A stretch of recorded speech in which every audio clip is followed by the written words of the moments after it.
I'd like to start with a poem, if you don't mind. It's my show, I'm gonna do it anyway. It goes like this. First it goes like this.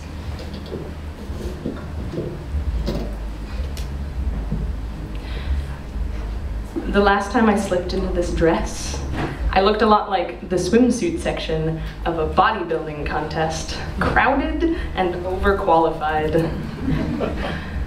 So when a friend asked me to do a performance for him, I figured, why not go in drag? But then I stepped back from the sink after putting on what was supposed to be a mask and looked much more like a mirror, and the words I watched my mouth form were, yep, still got it.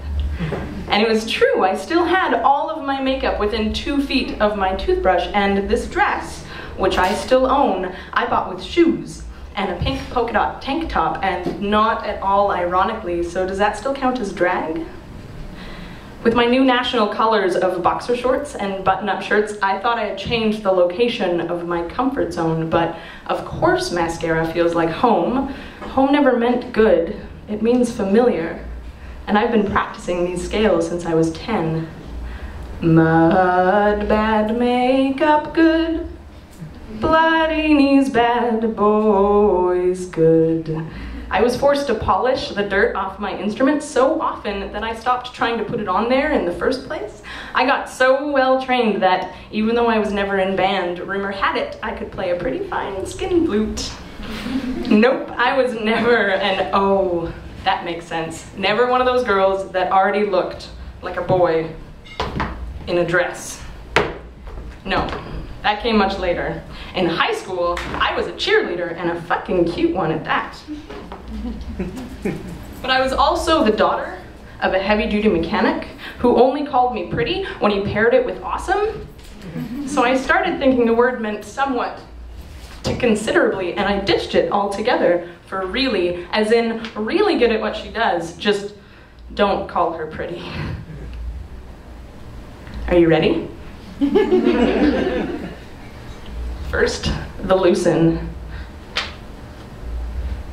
Then, of course, the shirt.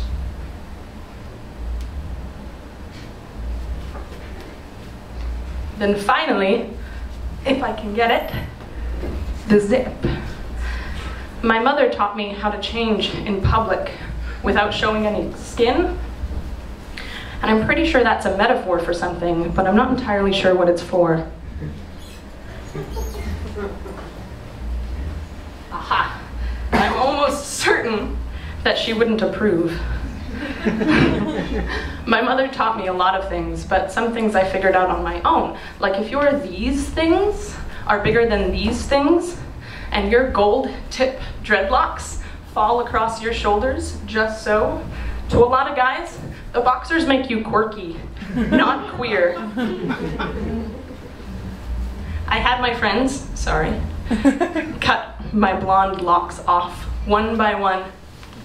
All my little ropes fell to the floor, and it wasn't until after I shaved my head and right before last call that the guy on the bar stool sitting next to me said, "What?" And I realized what I had freed myself of. But even after that, when the women started smiling at me on the street and my swagger came out to join the conversation, is this inside out? No, it's good.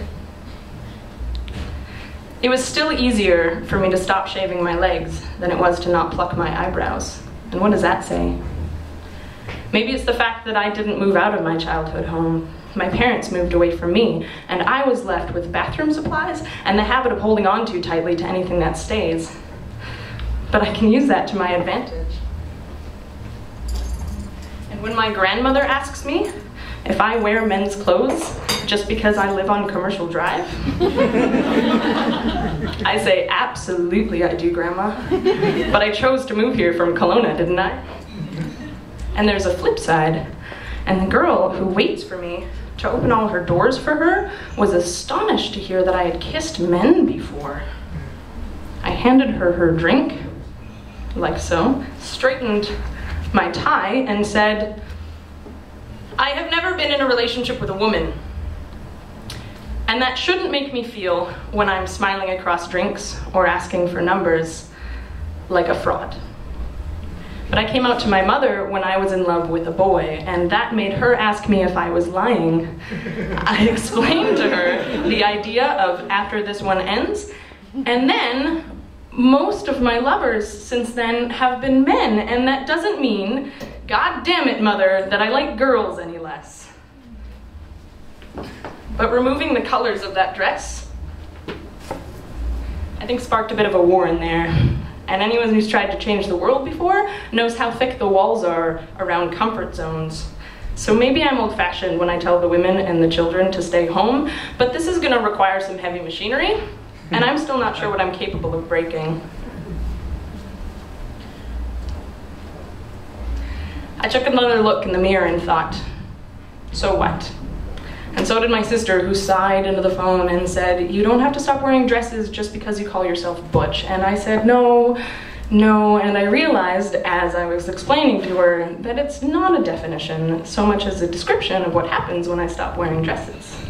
But yeah, I tried the word on, and you know what? It fits almost as well as these pants. And the great thing about butch is that it's got a lot of pockets for all the words I might choose to call myself later. Thank you.